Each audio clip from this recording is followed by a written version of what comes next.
दुनिया में इतना बड़ा झूठा प्राइम मिनिस्टर किसी देश में पैदा नहीं हुआ।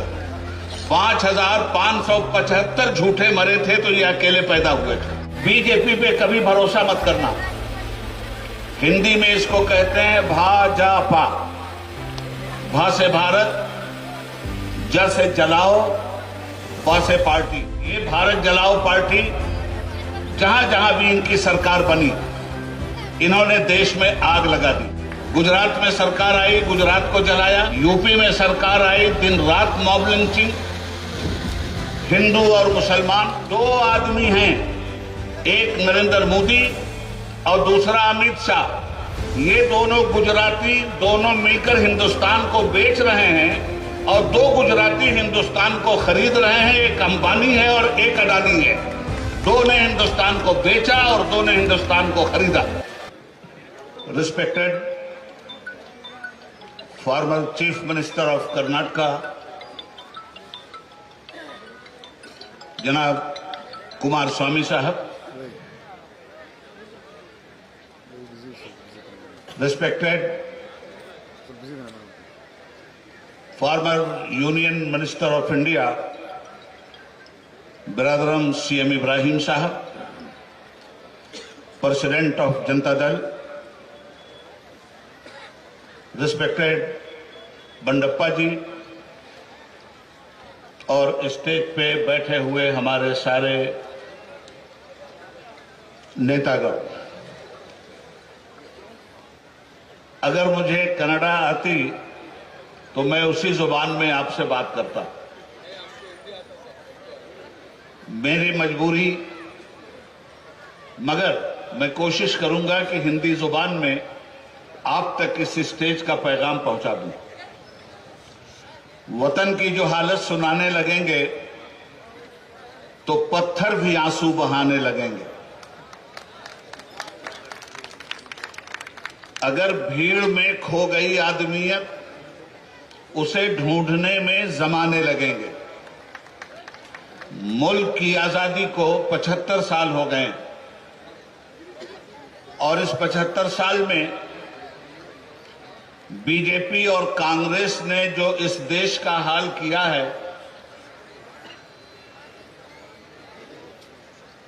आज महंगाई चरम सीमा पे है। आपस की नफरत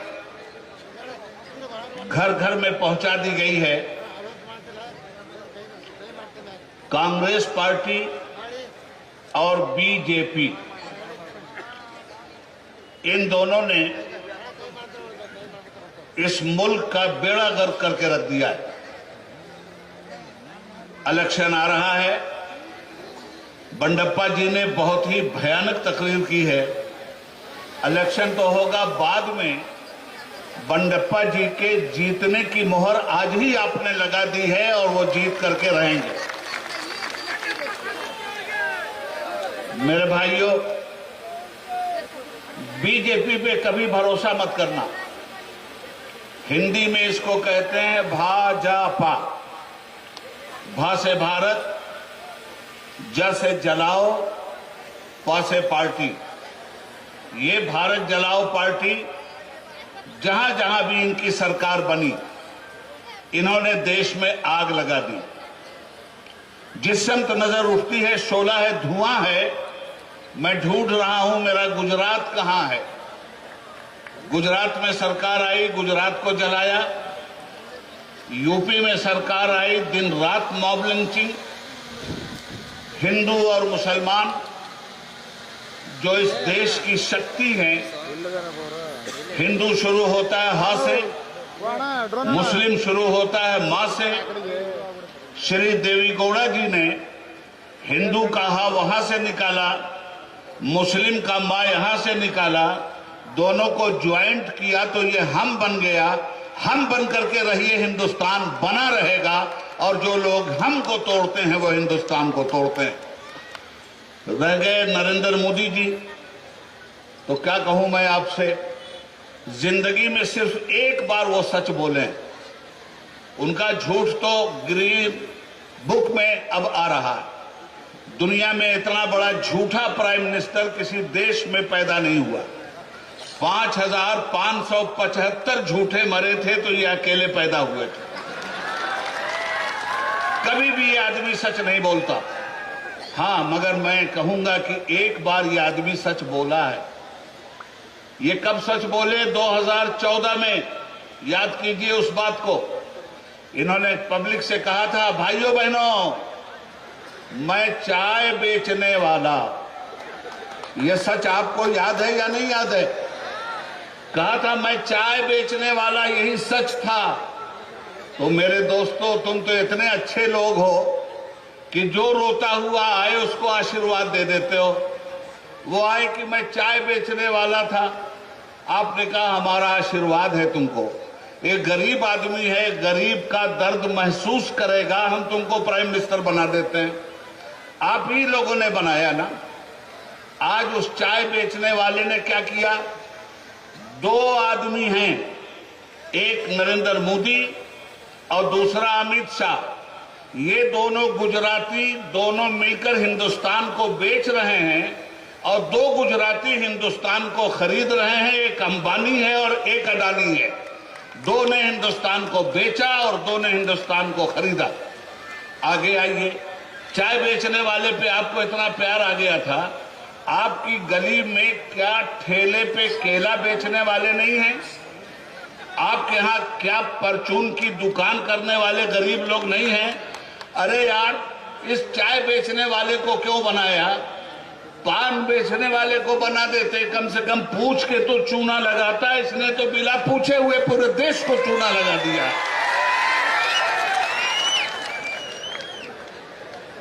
भ्रष्टाचार। जनता दल पर यह इल्जाम कभी मत लगाना।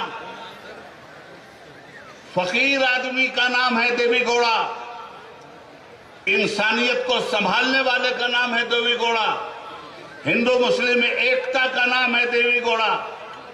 आपके बीदर को आपके गुलबर्गा से रेलवे लाइन पे जोड़ने वाले का नाम है देवी गौड़ा।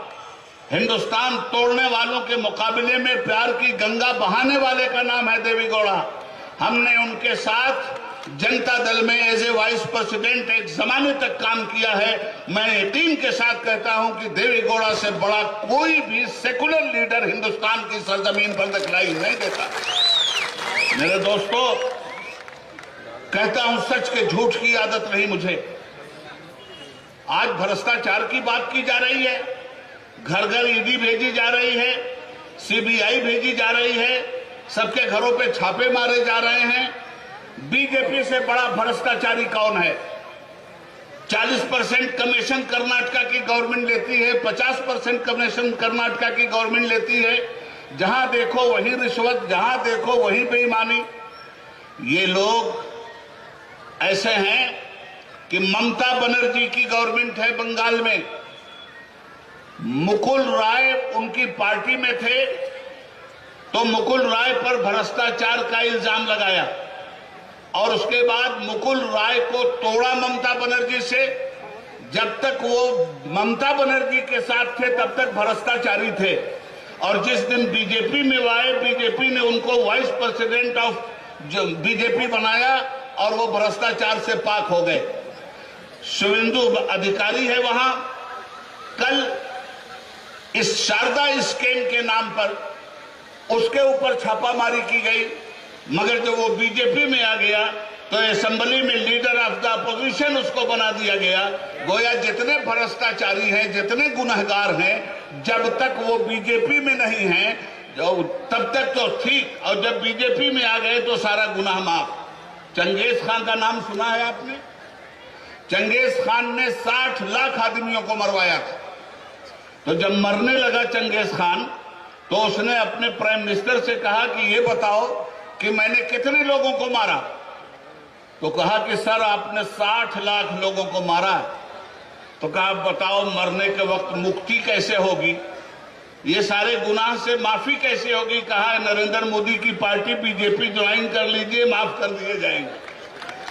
ये है इन लोगों का हाल। अब रह गई कांग्रेस। मैंने सुना है कि कांग्रेस कहती है कि जनता दल सेकुलर बीजेपी की सेकंड टीम है। मैं कांग्रेस को वो दिन याद दिलाना चाहता हूं जब वीपी सिंह साहब ex prime minister of India की सरकार गिराने के लिए बीजेपी ने समर्थन वापस लिया था, तो इस पार्लियामेंट में वीपी सिंह साहब ने एतमाद का वोट लेने के लिए जब ऐलान किया तो बीजेपी के साथ यही कांग्रेस खड़ी थी जिसने सेकुलर पार्टी जनता दल की सरकार गिनाई थी।